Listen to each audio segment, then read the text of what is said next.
आपल्या वागळवाडी ग्रामपंचायतीनं मी त्यांच्या सरपंच उपसरपंच बॉडीचं अभिनंदन करील, ग्रामस्थांचं अभिनंदन करील की पहिले तिथं 5 एकर जागा आम्ही मागितली होती, परंतु यांनीच पुढचा विचार करून आपल्याला 10 एकर गायरानाची जागा, त्याला ग्रामपंचायतीची संमती लागते, ती त्यांनी दिली आणि मी तिथं जाऊन आपण एक चांगल्या पद्धतीनं आरोग्याच्या संदर्भामध्ये त्या बाबतीमध्ये अडचण येऊ नये अशा पद्धतीनं पुण्यश्लोक अहिल्यादेवी होळकर जे शासकीय वैद्यकीय महाविद्यालय बारामतीमध्ये आपण काढलेलं आहे, त्या संस्थेशी संबंधित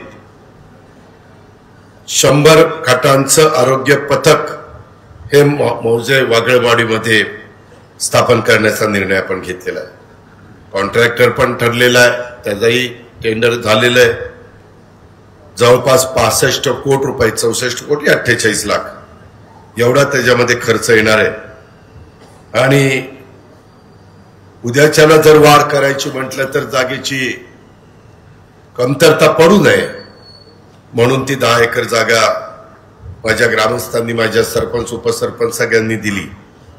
तिथं आपण बाह्य विभाग, बाह्य रुग्ण विभाग, ओपीडीच्या करता 10 सुसज्ज अशा प्रकारचं ऑपरेशन थिएटर, ते 5 महिला आणि पुरुष असे वेगवेगळे जनरल वॉर्ड, अतिदक्षता विभाग ज्याला आपण ICU किंवा NICU म्हणतो, ते एक्सरे रूम, डिलिव्हरी करता म्हणजे प्रसूती करता आणि बाल रुग्णांच्या करता विभाग, ज्यांच्या डिलिव्हरी करायच्या त्या म्हणजे लाडक्या बहिणी मुली यांच्याकरता एक विभाग आणि लहान मुलांच्या करता एक विभाग, कॅन्टीन, फार्मसी, अंतर्गत रस्ते करतोय आपण, गार्डन करतोय, सुशोभीकरण करतोय, पार्किंग करतोय आणि 40 मुलांचे आणि 40 मुलींचं हॉस्टेल आणि त्याचबरोबर स्टाफचे पण तिथं काही क्वार्टर्स.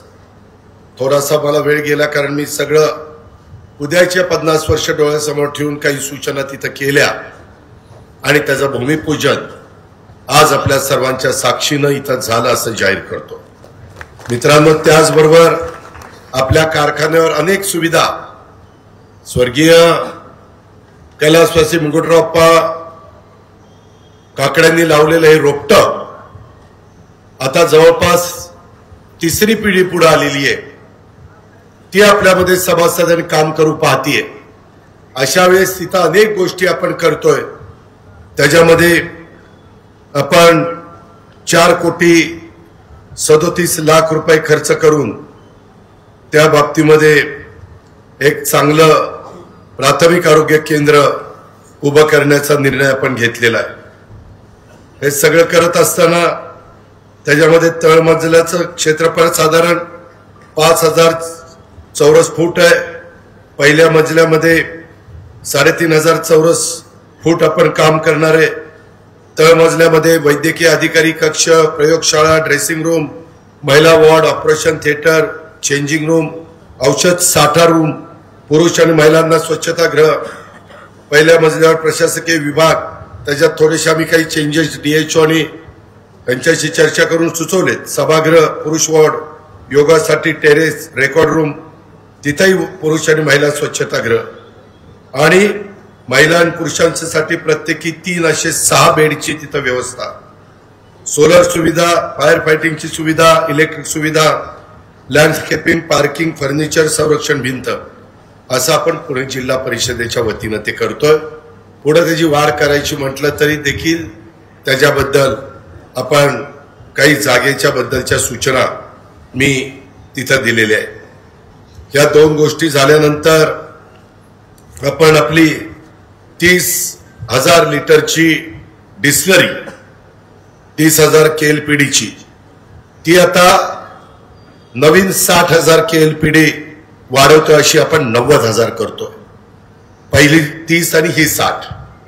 इथेनॉल प्लांट आपण 30 KLPD वरून 1,20,000 KLPD पर्यंत वाढवतोय. त्याच्यामध्ये हे सगळं करत असताना DPR आम्ही केला, तो 167 कोटीचा झाला. परंतु प्रत्यक्ष खर्च आपल्याला जीएसटीचा धरून 152 कोटी रुपये होतोय. त्याच्यामध्ये 19-20 कोटी रुपये आपलं स्वभांडवल आहे. मला पुरुषोत्तम दादा, मिलिंद आणि संचालक बोर्ड यादव हे सगळे आले की दादा पुणे जिल्हा मध्यवर्ती सहकारी बँक म्हणते तुमचं स्वतःचे 30% आणि आमचे 70% बँकेचे असं होईल. वास्तविक मागच्या काळामध्ये हे सूत्र वेगळं होतं. मी नंतर जालिंद आपल्या दिगंबर दुर्गाड्यांना आणि यंदा सांगितलं की बाबांनो असं करू नका, आपण अनेक प्लांट 10% स्वभांडवल आणि 90% बँक असं केलेलं आहे, त्या रेशोमध्ये बसवा. त्यांनी मग ते माझं ऐकलं. आता 10-90 मध्ये बसवलं. परंतु आपल्याला डीपीआर केलेला होता वसंतदादा शुगर इन्स्टिट्यूटनं 167 कोटीचा. त्याच्यावर बँकेने आपल्याला 148 कोटी रुपये त्या हिशोबाने मंजूर केले आणि 20 कोटीचं आपलं भांडवल. अशा पद्धतीनं हे सगळं आपण मौज इंजिनिअरिंग सिस्टीमला ते काम दिलंय. मी त्यांच्याशी पण मगाशी बोललो. त्याच्यामध्ये डिस्टलरी इथेनॉल प्लांट एकत्रित, त्याच्यामध्ये इव्हॅपोरेशन प्लांट आणि सीपीयू प्लांट हेही त्याच्यात आहे. एकत्रित 52 कोटी 25 लाखाला दिलं. 32 TPHचा इन्सिनेशन बॉयलर हा पण थर्मॅक्सचा घेतलेला आहे आणि 3 मेगावॉटचं टर्बाईन आपण सिमेंटचं घेतलेलं आहे. चांगल्यातल्या चांगल्या कंपन्या टर्बाईन आणि ह्याच्या बॉयलरच्या आपण त्या निवडलेल्या आहेत आणि ते काम प्रिव्हिलेज बिक्सन्स ह्या कंपनीला बसवायचं दिलेलं आहे. ते थर्मॅक्सचे बॉयलर बसवण्याचं काम करत असते. मोलेसेस स्टोरेज पण आपण 11,000 मेट्रिक टनाच्या टाक्या आणि 8,000 मेट्रिक टनाच्या, असं साधारण 30,000 मेट्रिक टनाचा साठा आपल्याला करता येईल अशा प्रकारची व्यवस्था आपण केलेली आहे. आणि याच्यामध्ये उद्याच्याला इथेनॉल करताना BAV टू इथेनॉल करताना पण आपल्याला अडचण येणार नाही. कुठेही यायचं बरोबर आहे. आणि ज्यूस टू इथेनॉल तेही आपण करणार. बऱ्याच जणांनी केलं. मागच्या वेळेस जरा धोरण बदललेलं होतं, त्यांनी त्याच्यामध्ये सूत्र बदललं आणि त्याच्यामुळे काही कारखान्यांना त्याचा फटका बसला. पण यंदा पावसाची परिस्थिती तुम्ही सगळेजण बघताय आणि त्याच्यामुळं हे सगळं काम हे कसं वेळेमध्ये करून घेता येईल. साधारण ह्या मौजनी आणि थर्मॅक्सनी किती दिवसामध्ये प्लांट आणि टर्बाईन सिमेंटचं आणि बॉयलर द्यायचं कबूल केलं. साधारण आपला प्रयत्न आहे, आम्ही त्यांच्या मागे लागू. आज पण ती लोक आहेत. मला यादव आणि डिस्टलरी इन्चार्ज वगैरे सगळ्या ग्रुपला सांगायचंय, नितीन जगतापला काहीतरी टेंडर मिळालंय सिव्हिलचं, त्यालाही सांगायचंय बाबा रे पुढच्या वर्षीचा सीझन सुरू होईल त्यावेळेस आमची डिस्टलरी सुरू झाली पाहिजे. ह्याच्यामध्ये आपण कोल 20% वापरणार आहे, 50% बॅगॅस वापरणार आहे आणि साधारण 30% स्पेंट वॉश वापरणार आहे. असं ते सूत्र आपण डोळ्यासमोर ठेवलेलं आहे. आणि या प्रकारे अनेकांनी प्लांट उभे केलेत. त्या सगळ्याचा विचार करून आपण हा डिस्टलरी विस्तार वाढीचा प्रकल्प आपल्या शेतकऱ्यांना 2 अधिकचे पैसे मिळावे त्याकरता राबवतोय. आणि त्याचंही आज तुमच्या सगळ्यांच्या साक्षीनं भूमिपूजन झालं असं मी जाहीर करतो. 75 मीटरची अजून एक चिमणी ती आपल्याला उभी करावी लागणार आहे. ते पण आपण तिथं उभी करणार आहोत. ह्या पद्धतीनं हे सगळी कामं आपण करायचं ठरवलेलं आहे. मित्रांनो 29ला 12ला नाही रे, मंगळवारी. हा मग तेच सांगतो. तुम्ही 29 काय दिलं? अजिबात नाही, 30 सांगितलेलं होतं. मित्रांनो एकंदरीतच काम करत असताना आज अनेक निवेदन आली. मी फार बारकाईने बघत होतो. काही जणांनी दिले की दादा आम्ही 4-5 वेळेला माझ्या मुलीच्या नोकरी करता दिलाय.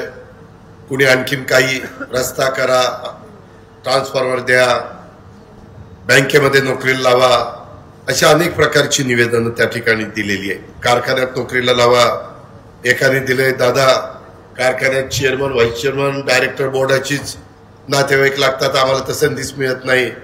असलं काही काही काही काही तथ्यही असेल नसेल मला माहित नाही, पण दिलेले. त्याच्या संदर्भात आता इथं बँकेचे चेअरमन आहेत. साधारण आता पहिल्या टप्प्यामध्ये पुणे जिल्हा मध्यवर्ती सहकारी बँकेमध्ये 350 जागा, 356 350 जागा आपण भरतोय. दुसरी क्लार्कची भरतीला पण 434ला मान्यता दिलेली आहे, त्याच्याही आता आम्ही परीक्षा घेतोय.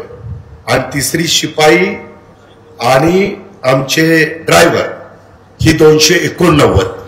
असं जवळपास बँकेमध्ये आपल्या स्थानिक स्वराज्य संस्थांच्या निवडणुका झाल्यावर 1000 पेक्षा जास्तीची भरती शिपाई, ड्रायव्हर, क्लर्क आणि आता ज्या परीक्षा दिलेल्या त्यामध्ये साधारण जिल्ह्यातलीच मुलं मुली कशी लागतील अशा प्रकारचा प्रयत्न बोर्डाचा राहील.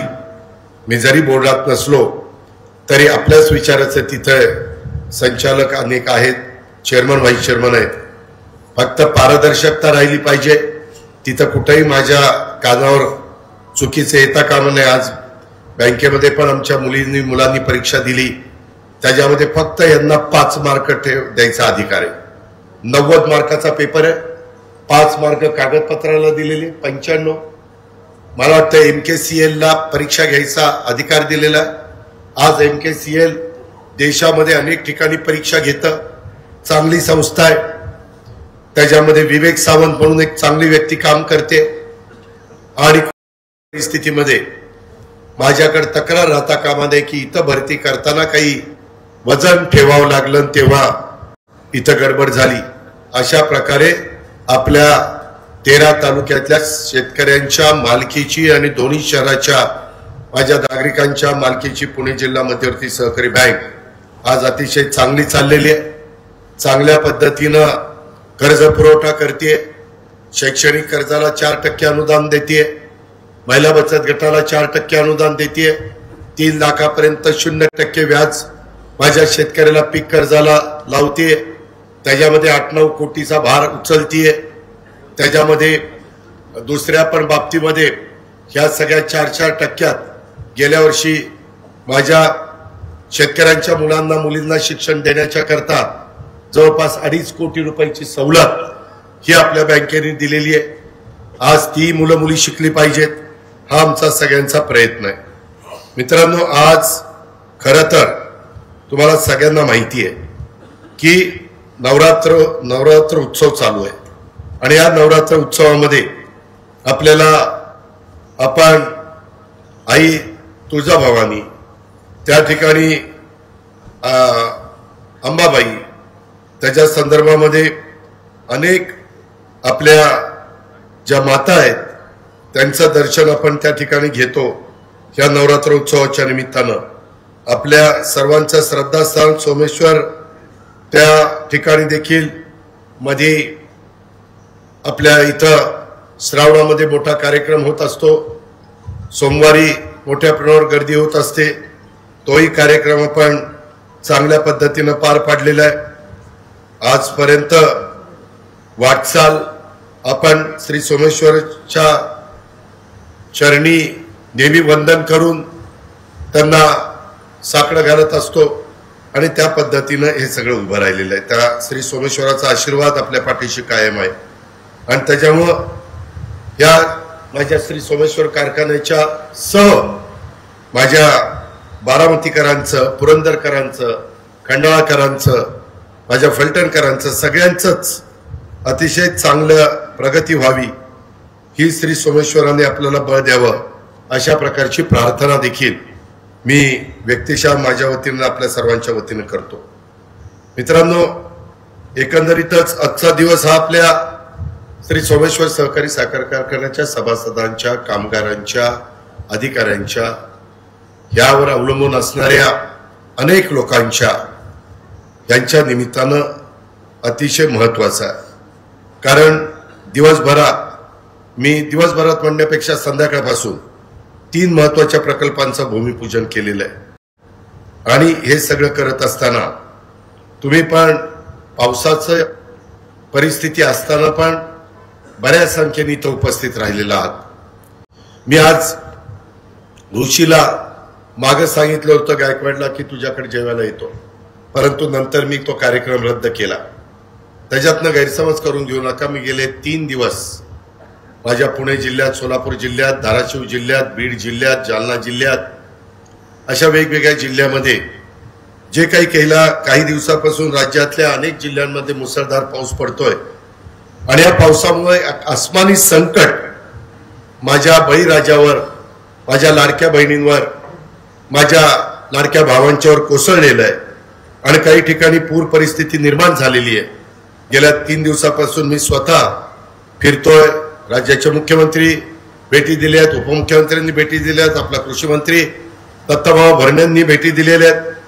त्या पूरग्रस्तांना भेटून त्यांच्या बांधावर जाऊन तिथं मूग असेल, सोयाबीन असेल, कापूस असेल, ऊस असेल, मका असेल, कांदा असेल, ह्या सगळ्या पिका, तूर असेल, बाजरी असेल, ह्या सगळ्या पिकांचं नदीच्या दोन्ही तीरावर असणाऱ्या जमिनीचं प्रचंड नुकसान झालेलं आहे। जमिनी खरडून गेलेल्या आहेत, मातीच राहिली नाही। रस्ते त्या ठिकाणी खरडले गेलेले, पूल वाहून गेलेले, पाझर तलाव फुटलेले, साठवण तलाव फुटलेले, अनेक घरांच्या मध्ये पाणी शिरलेले, अनेक घरं पडलेली आहेत। असे खूप मोठं नुकसान माझ्या सहकाऱ्यांचं झालेले।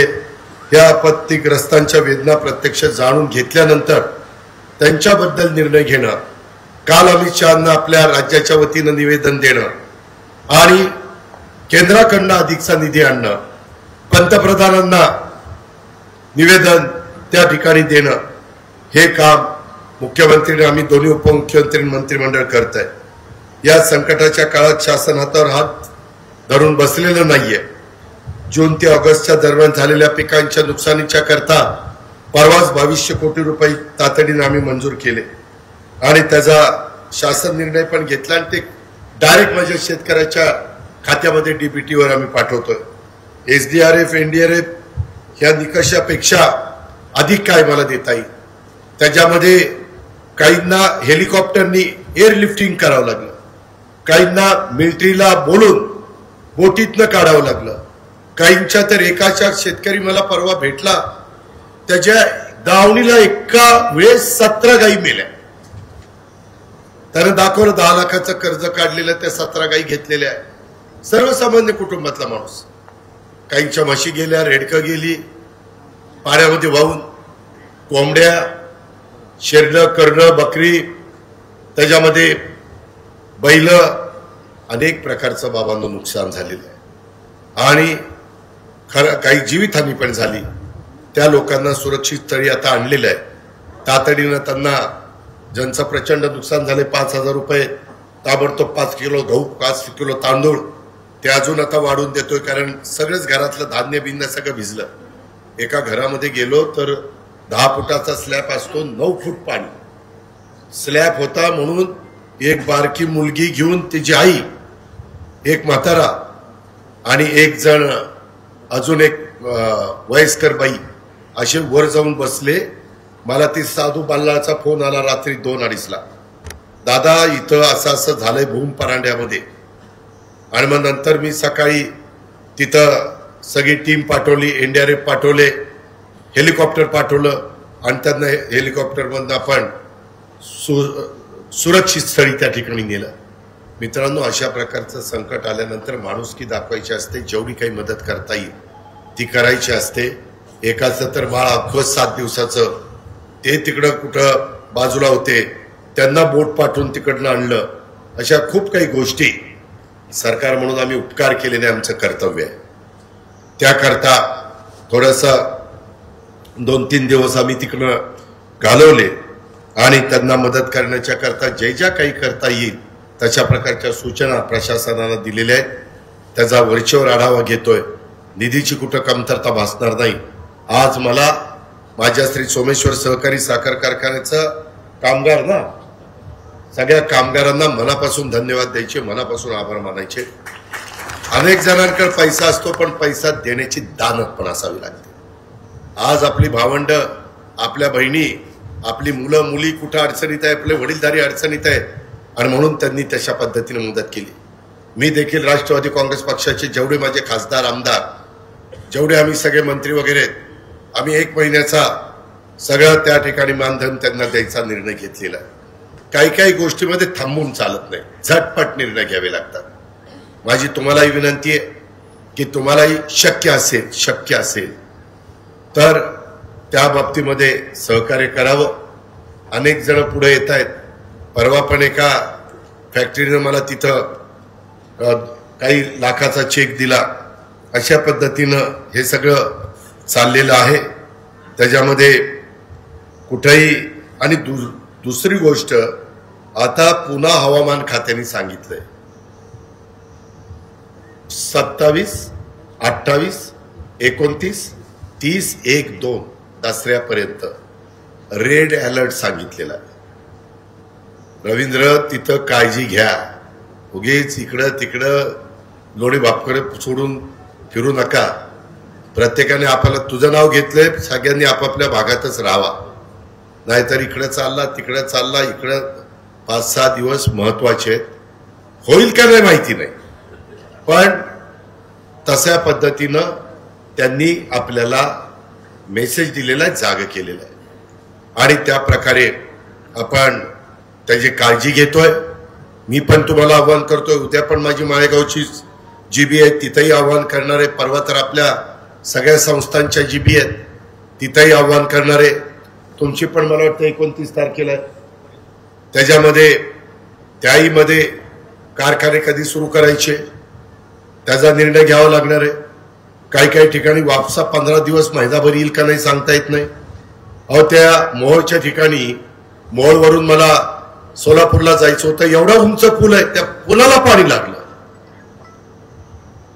कधीच ते सीना कोळेगाव धरणातनं सीना नदीला एवढं पाणी, गोदावरीला पाणी, मांजरेला पाणी, सीना कोळेगाव सीनाला पाणी, त्याच्यामध्ये सिंदफाण्याला पाणी, मांजराला पाणी, सगळीकडे पाणीच पाणी।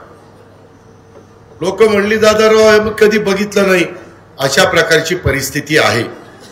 आपण सगळ्यांनी काळजी घ्या। मित्रांनो, वैभव इथं आला का नाही मला माहिती नाही। वैभव, मी तुझ्याकडे उद्या येणार आहे। माझी तुम्हाला विनंती आहे, एक तर अलीकडच्या काळामध्ये सरकारने निर्णय घेतलेला आहे, जी काही टँक म्हणजे धरण आहे, धरणापासून कॅनॉल करायचेच नाही, बंद पाईपलाईन मधनं डायरेक्ट शेतकऱ्याच्या शेतामध्ये पाणी डायरेक्ट। त्याच्यामुळं 1.5पट 2पट माझ्या शेतकऱ्याचं क्षेत्र भिजतंय।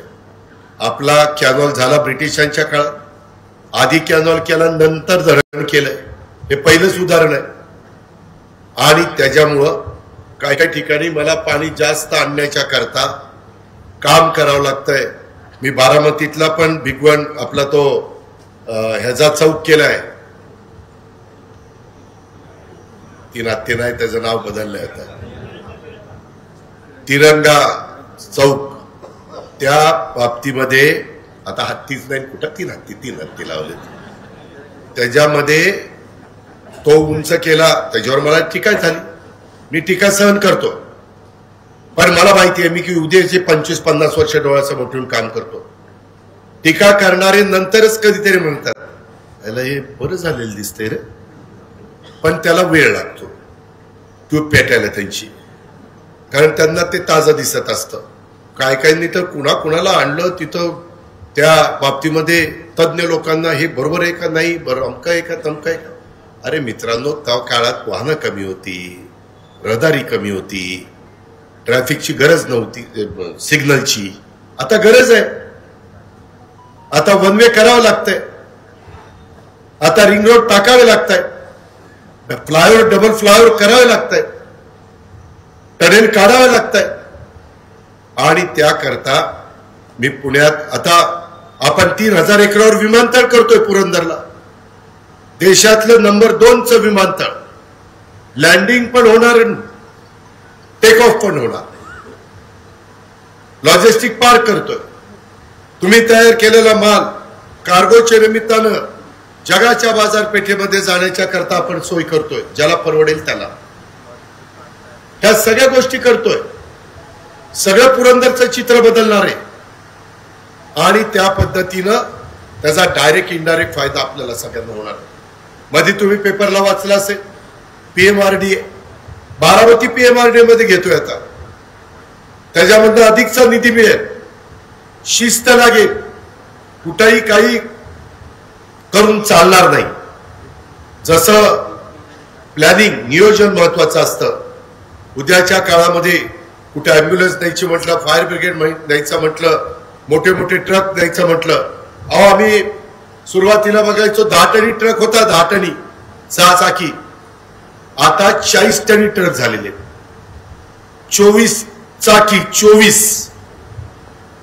त्याचं तोंड एकीकडे असतं, मागची बॉडी तिकडे का असते. ते वळलं तर पाहिजे, तशा सुविधा करायला नको. मी आता माळेगाव मध्ये पण लक्ष घातलंय.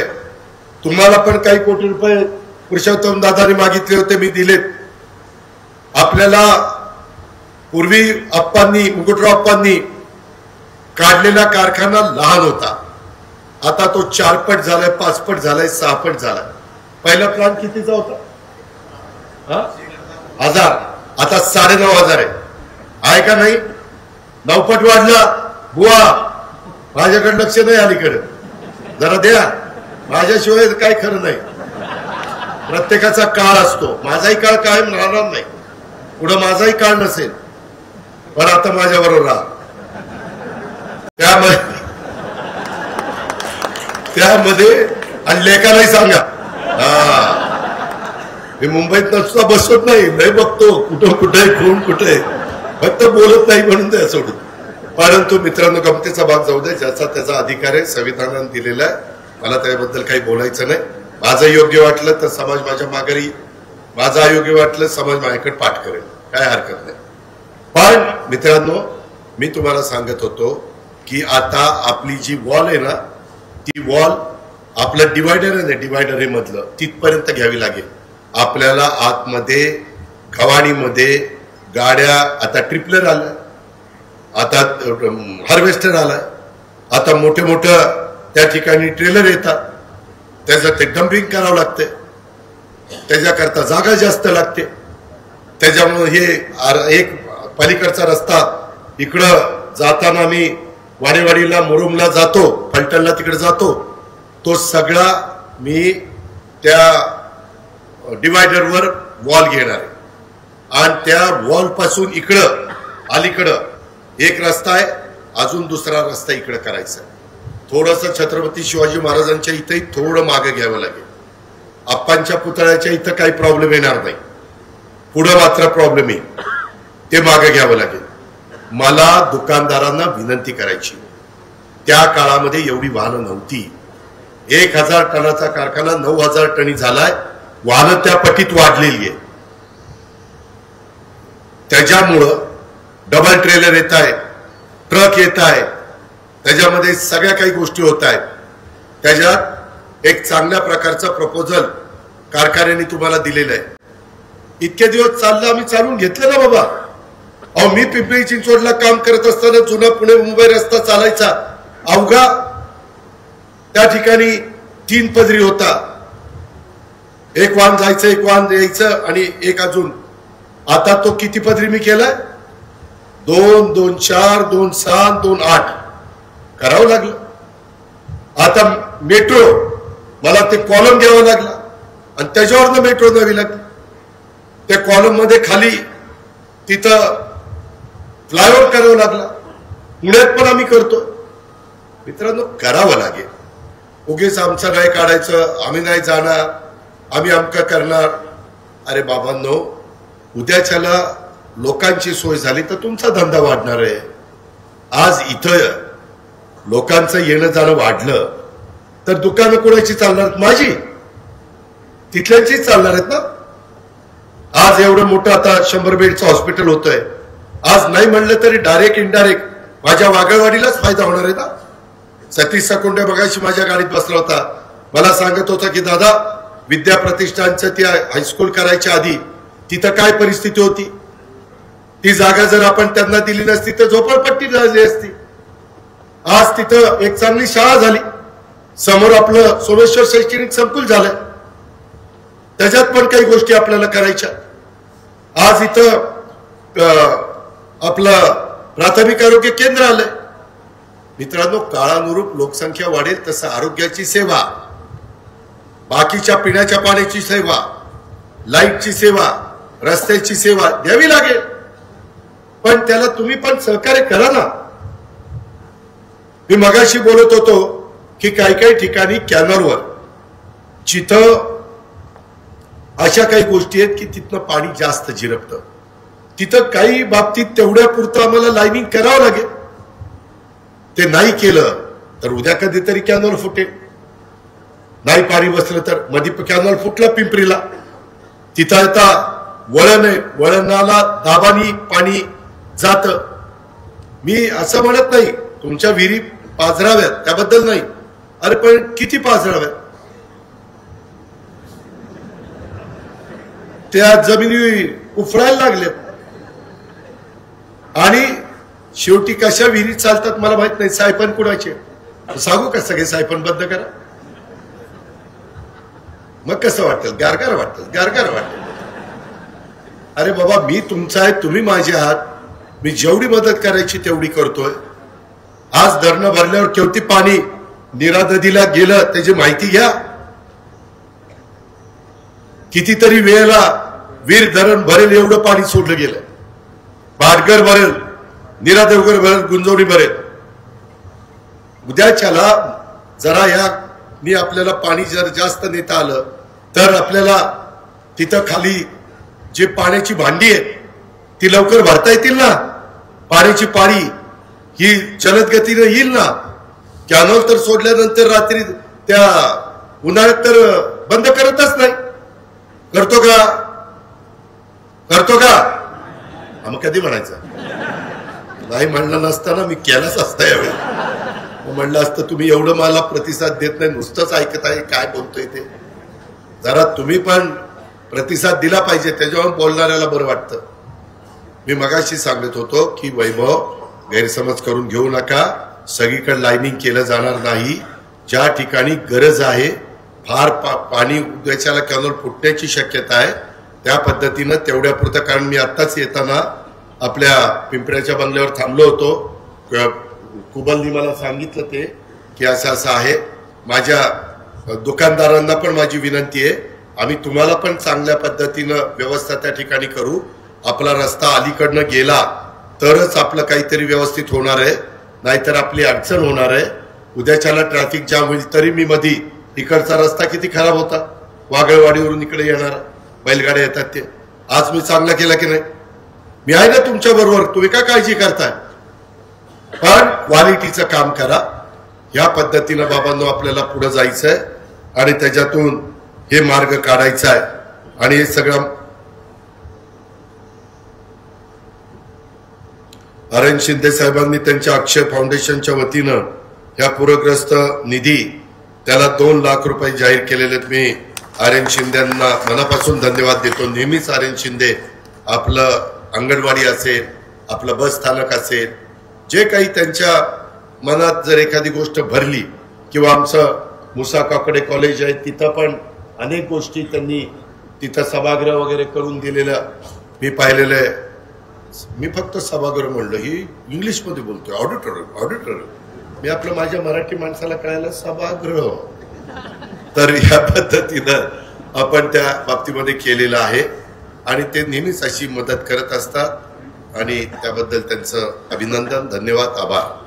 मित्रांनो, एकंदरीतच ह्या सगळ्या गोष्टी करत असताना आपल्या कारखान्यामध्ये आपल्या इथं वेगवेगळ्या योजना राबवतोय. मी तुम्हाला सगळ्यांना सांगतो, चेअरमन व्हाईस चेअरमनला पण सांगतोय, जसं एआयचा वापर करून आपण लागणी करतोय, इतरही पिकाला त्याचा वापर करतोय. मी पण जवळपास 60-70 एकर क्षेत्र माझं सगळ्या माझ्या नातेवाईकांचं धरून माझ्याकडं ते करायला आहे. तर तिथं नाही, माझ्या चुलत्यांनी बिलत्यांनी सगळ्यांनी इकडे जमिनी घेतल्या, तिकडच्या त्यांनी मला दिल्या, म्हणून म्हणतो माझ्या नातेवाईकांचं. राजूदादा इकडे आल्यामुळे माझी तिकडची माझ्या आजोबांच्या सगळ्या जमिनी माझ्याकडे दिलेल्या आहेत, पण त्या वेगवेगळ्या नावावर आहेत. जसं गीत्यांनी केलंय तसं, जसं बहिण्यांनी केलंय तसं. मित्रांनो, गमतीचा भाग जाऊ द्या, पण सांगायचं तात्पर्य त्याच्यातनं 50% पाण्याची बचत होते, खताची बचत होते, टनेज वाढतं, रिकव्हरी वाढते. आणि ते आपल्याला करायचंय, कारण आपल्या सगळ्यांची आता भूक 9,500 हजार टनाची झालेली आहे. परवा आम्ही राजगड सहकारी साखर कारखान्याला पण NCDC कडनं जवळपास 400 कोटीपेक्षा जास्तीची रक्कम मंजूर केलेली आहे. परवा मी 299 कोटी त्या थेऊर सहकारी साखर कारखान्यात 100 एकर जमीन आमच्या थेऊर कारखान्याची आपल्या कृषी उत्पन्न बाजार समिती पुण्याला हवेलीला दिलेली आहे. त्याच्यावर तोही कारखाना पुढे चालू होणार आहे. इतर सगळ्या कारखान्यांच्या कॅपॅसिटी वाढलेल्या आहेत. इकडं पण साखरवाडीच्या कारखान्याची कॅपॅसिटी वाढलेली आहे. आणि त्यामुळं ऊसाचं क्षेत्र पण वाढवावं लागेल, पाण्याची बचत करावी लागेल, AI तंत्रज्ञानाचा वापर करावा लागेल. आपल्याला 20 दिवसाचं 21 दिवसा महिन्याचं रोप हे तेच आपल्याला शेतामध्ये लावावं लागेल. आणि त्या पद्धतीने जास्त रिकव्हरी देणारे व्हरायट्या ह्या आपल्याला करावं लागतील. दर 3 वर्षांनी बेणं बदलावं लागेल ऊसाचं. ही गोष्ट तुम्ही लक्षात घ्या, त्याशिवाय गत्यंतर नाहीये. मी माळेगाव कारखान्यामध्ये आम्हाला फार खाज होती म्हणून आम्ही चेअरमन झालो तिथं, आणि त्याच्यामुळं तिथं सभासद पण झालोय. आता पुढच्या वर्षी येणार आहे सोमेश्वरलाच सभासद होणार आणि चेअरमन पण होणार आहे. एकदा रेकॉर्डच करतो सगळ्या कारखान्याचा अजित पवार चेअरमन. गमतीचा भाग जाऊ द्या, त्याच्यामध्ये येत नाही. नाहीतर ज्याला चेअरमन व्हायचं त्याला झोप यायची नाही. ज्याला आता ह्याच्या मनात काय आलंय, याला आताच्या वयात काय सुचायला लागलंय, आम्ही कुठं जावं, कुठं बघावं, आणि कधी आमच्या लग्न पत्रिकेवर प्रेषक म्हणून चेअरमन लागणार कारखान्याचं. मित्रांनो, गमतीचा भाग जाऊ द्या, परंतु तिथं आम्ही अतिशय चांगल्या पद्धतीनं हा ऊस लागवडीचा कार्यक्रम राबवतोय. VSI पण त्याच्यात पुढाकार घेत आहे. बारामतीमध्ये प्रात्यक्षिक झालेली आहे. कृषी खात्याला यंदा 500 कोटी रुपयाचं आपण तरतूद केलेली आहे. माझी विनंती आहे की तुम्ही करा. हे खरोखरी सिद्ध झालेलं आहे. ते मी सिद्ध नसतं झालं तर मी स्वतःही लागण तशी केली नसती, तुम्हालाही सांगितलं नसतं. त्या प्रकारे आपल्याला आपल्या जनाईचा, शिरसाईचा, पुरंदर उपसा सिंचन योजनेचा आणि आपल्या असणाऱ्या कॅनॉलचा, आपल्या लाकडी लिंबोडी उपसा सिंचन योजना आता तिकडे आणतोय. त्याचा जरी माझ्या सोमेश्वर कारखान्याला फायदा नसेल तर तो छत्रपती माळेगावला होणार आहे. अशा प्रकारे ऊसाची पळवापळी करण्यापेक्षा आपल्या आपल्या कार्यक्षेत्रामध्ये मोठ्या प्रमाणावर आपण ऊसाचं उत्पादन करू शकलो तर आपलं चांगलं कृषी. गेल्या वर्षी किती झालं हे नाही, किती दिवस, अरे बाबा एकूण दिवस किती चालले, 136. आपला तरी बरा चालला. अहो बाकीचे कारखाने 90 दिवस 100 दिवस चालले. अक्षरशः इतकं नुकसान झालेलं आहे की विचारता सोय नाही. आत्ता कुठं साखरेचे दर 3,900 पर्यंत एम गेलेली आहे, बरोबर ना, आणि 3850, 60, 70 पर्यंत एस गेलेली आहे. आपल्याला क्वालिटी पण सुधारावी लागेल. आपल्याला त्या ठिकाणी जी ग्राहकाची पसंती आहे त्या पद्धतीनं काही मॉडिफिकेशन पण करावे लागतील. आतमध्ये अतिशय काटकसरीनं सगळ्या गोष्टी कराव्या लागतील.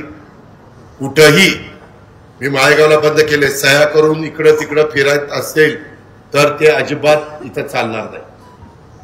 ते लाड कुणाचे करायचे नाही. आता देखील कारखान्याचा टाइम आणि लेबर विभागाकडं माहे डिसेंबर 2017 ते 2025 कालावधीत कंत्राटी रोजंदारी मजुरांच्या हजेरीमध्ये आर्थिक अपहार प्रकरणाची माहिती माझ्याकडे आलेली. कृपा करून कुणी चुका करू नका, मी त्यांना सोडणार नाही.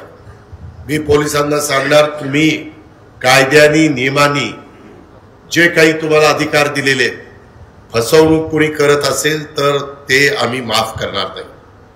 ते कुणीच्याही जवळचा असू द्या, हे गोष्ट लक्षात घ्या. कामगारांनी तिथं आल्यानंतर ड्युटी आहे की ड्युटीज जितक्या तासाची त्यांना दिलेली आहे ती केली पाहिजे. तो चिटबॉय असेल, तो इतर फील्डवर काम करणारा माझा सहकारी असेल, उद्याच्याला हे सगळं करत असताना आपल्याला झिरो डिस्चार्ज करावं लागेल. कधी जर तुम्ही त्याच्यामध्ये कमी पडला तर जर एन्व्हायरमेंटल डिपार्टमेंटनी काही कळवलं तर पर्यावरण विभाग काही पण ऍक्शन घेऊ शकतो. महाराष्ट्रातल्या काही डिस्टिलऱ्या 2-2 वर्ष यादव बंद पडलेल्या होत्या, 2-2 वर्ष.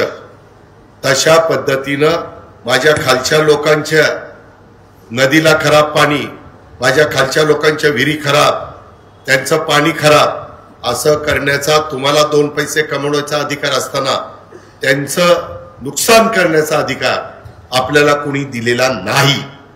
आणि त्यामुळं ह्या सगळ्या गोष्टीचा विचार करा. मी आता ही मीटिंग संपल्यानंतर जाणार आहे. मी ऋषीकडचं जेवण रद्द केलं त्याचं एकमेव कारण पुरा सकाळ काहीतरी अफवा उठतील.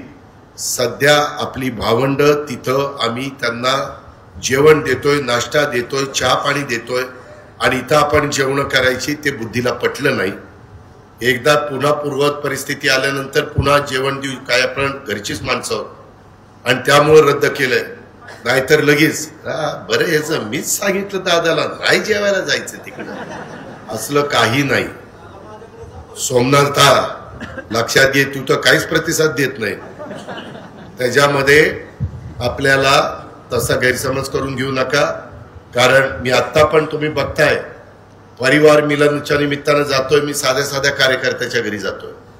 माझा रिक्षावाला असेल, माझा त्या ठिकाणी साधं काम करणारा सहकारी असेल, त्याच्या लॉन्ड्रीवाला असेल, इस्त्रीवाला असेल, या पद्धतीनं मला जनसंवाद यात्रेच्या जनसंवाद कार्यक्रमाच्या निमित्तानं पण खूप चांगला प्रतिसाद मिळाला. त्याच्यामध्ये जे काही आपल्याला करायचं ते मनापासून करायचं. सकाळी 6 वाजल्यापासून रात्री 11-12 पर्यंत आपण काम करतो. मला कधी फोन करतात, दादा तुम्ही कधी हो झोपता, फोन करतात, विचारतात कधी हो झोपता. विश्रांती घ्या दादा, तब्येतीला जपा दादा. आणि त्याच्यानंतर एवढं बाळ गाडून माझ्या पुढे ठेवतात, ही कर ती कर ती कर ती कर ती कर. आता ती करायला कसं काय झोपील मला, काम नको हे करायला. त्याच्यामुळं मी कामाचा माणूस आहे. मी निश्चितपणे तुमचं सगळ्यांचं भलं जे असेल तेच करण्याचा प्रयत्न करीन. तुम्ही एकोप्याने राहा, जातीय सलोखा ठेवा. अजिबात जातीमध्ये धर्मामध्ये तेढ निर्माण होईल असं वागू नका. हे आपल्याला शिवशाहू फुले आंबेडकरांनी शिकवलेलं नाही, आपल्या बापदादांनी आपल्याला शिकवलेलं नाही. आपण अनेक जाती धर्माचे लोक, माझा मुरुम घ्या, वाडेवाडी घ्या, माझा वागडवाडी घ्या, माझा कारखाना घ्या, परिसर, माझा करंजे पूल घ्या किंवा तिकडं करंजे घ्या, सगळीकडे आपण चांगल्या पद्धतीने राहतो. त्याला दृष्ट लागून देऊ नका. कुठं काही कमी पडत असेल हक्काने सांगा, त्याच्यामध्ये आपण लक्ष देऊ. पोलिसांना पण सांगेल, माझ्या राज्याची, माझ्या जिल्ह्याची, माझ्या तालुक्याची कायदा सुव्यवस्था चांगली राहण्याच्या करता अजिबात कुठला राजकीय हस्तक्षेप होऊन देऊ नका. तोंड बघून काम करू नका. प्रत्येकाला संविधानाने दिलेल्या अधिकाराप्रमाणे न्याय देण्याचं काम करा.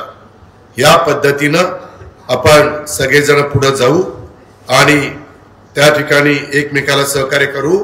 आता मी इथनं गेल्यानंतर एआयचं तंत्रज्ञान साखर कारखान्यामध्ये आले.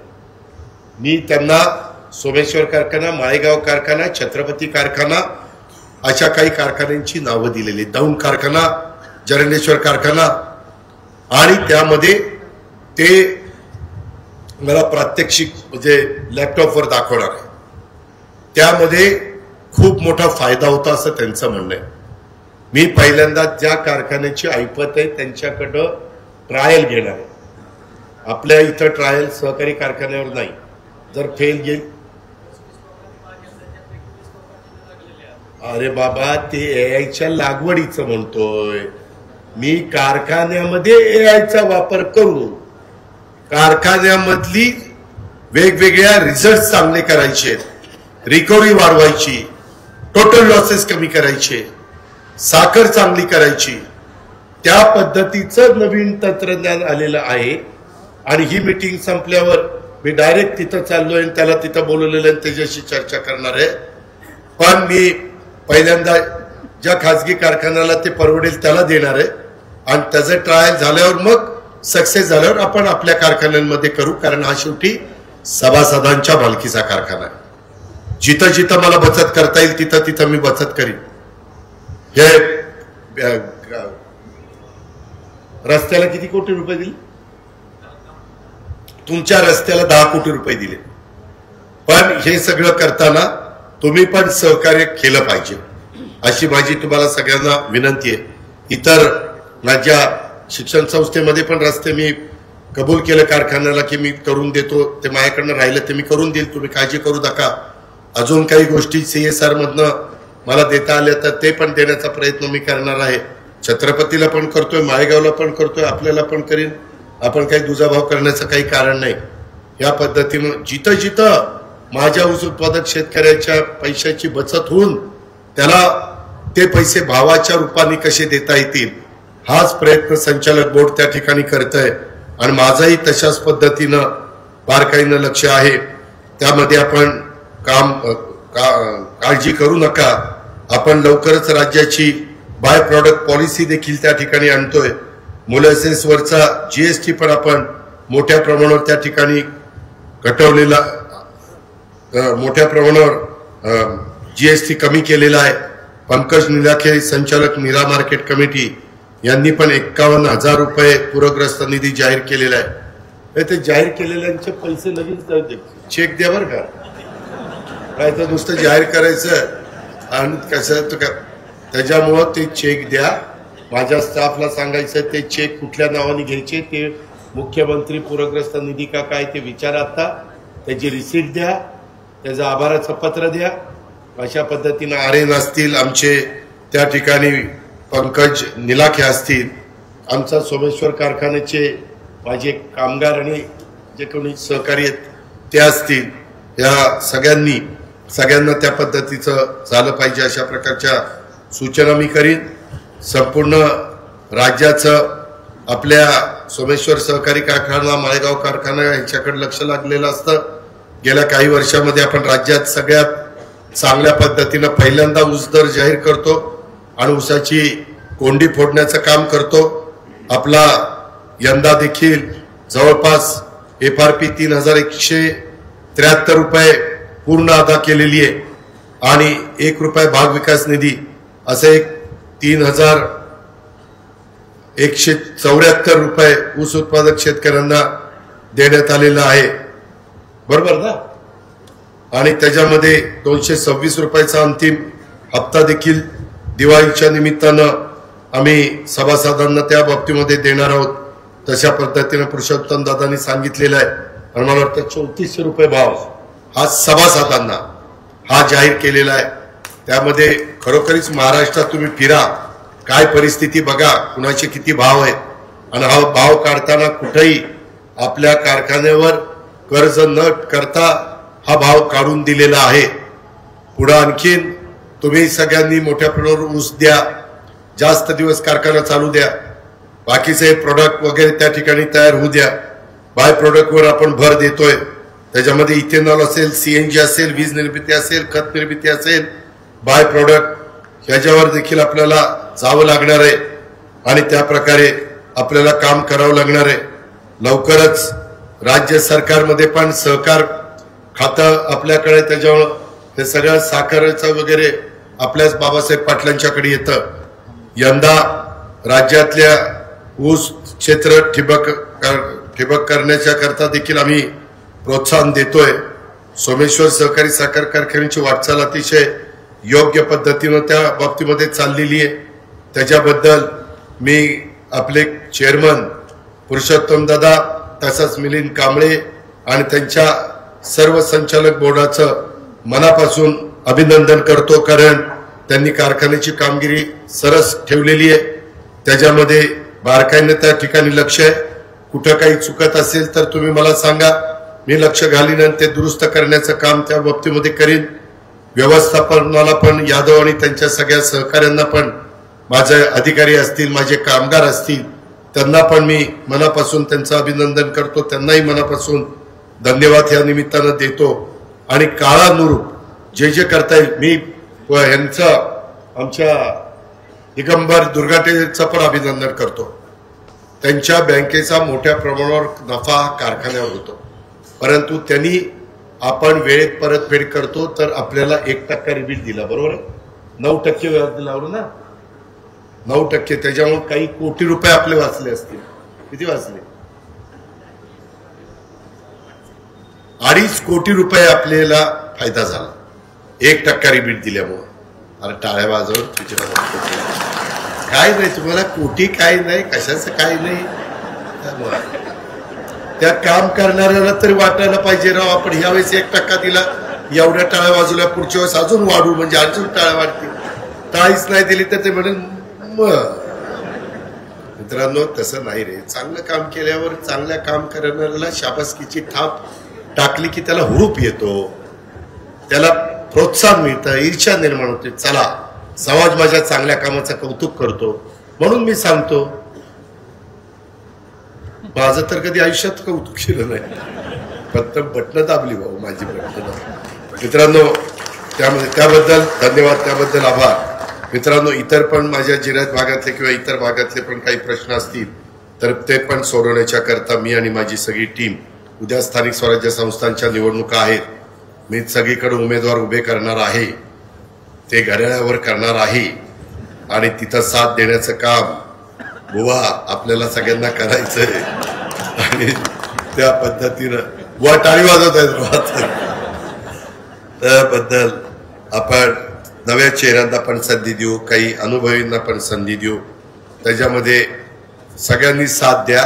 आपला राज्यामध्ये बारामती तालुका अग्रेसर राहण्यामागचं कारण, तुम्ही नेहमीच मला आशीर्वाद दिले, तुम्ही नेहमीच मला सहकार्य केलेलं आहे आणि नेहमी माझ्या पाठीशी उभं राहिलेलं आहे आणि त्याच्यामुळेच हे सगळं घडलेलं आहे.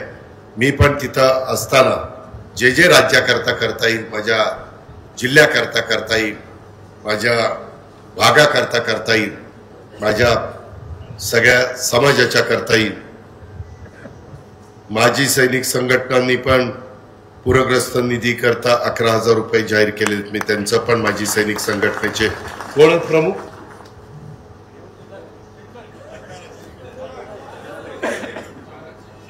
ताराचंद शेणकरजी, तुमचं मनापासून अभिनंदन.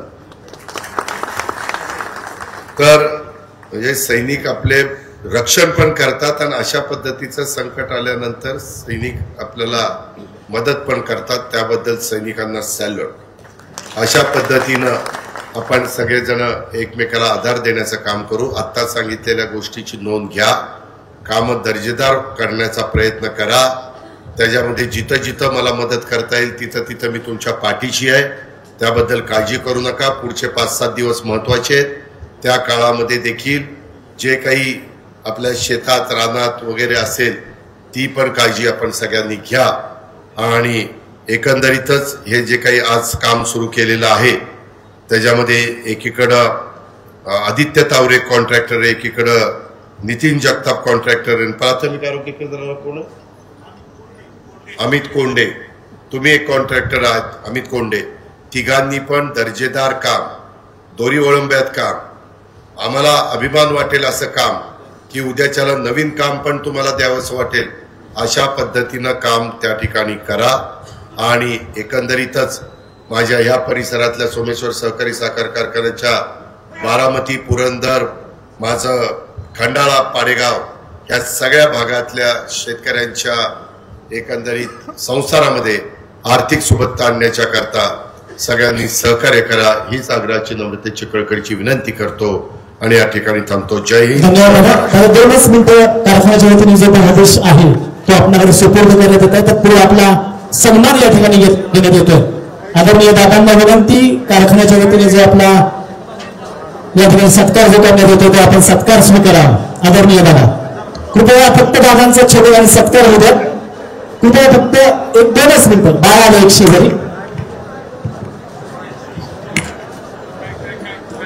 सत्कार प्लीज दादा स्वीकारतात. बाजूला उभे असताना प्लीज कृपया फक्त समोर फोटो या ठिकाणी घेतला जातो. त्याच्यानुसार लहान बाळ येते.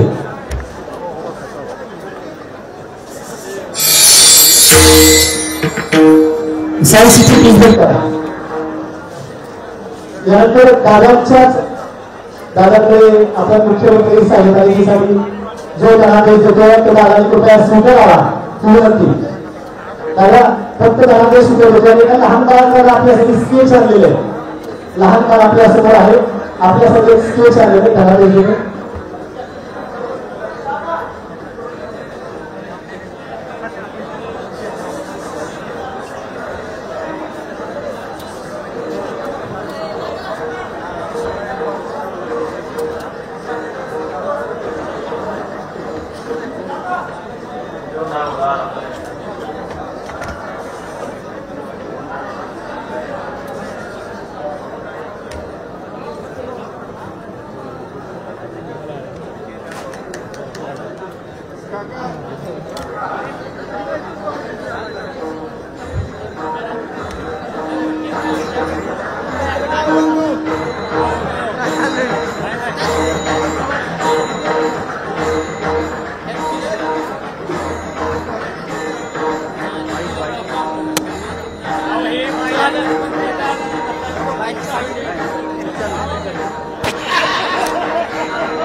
सगळे पसंतीचे पूर्ण करा.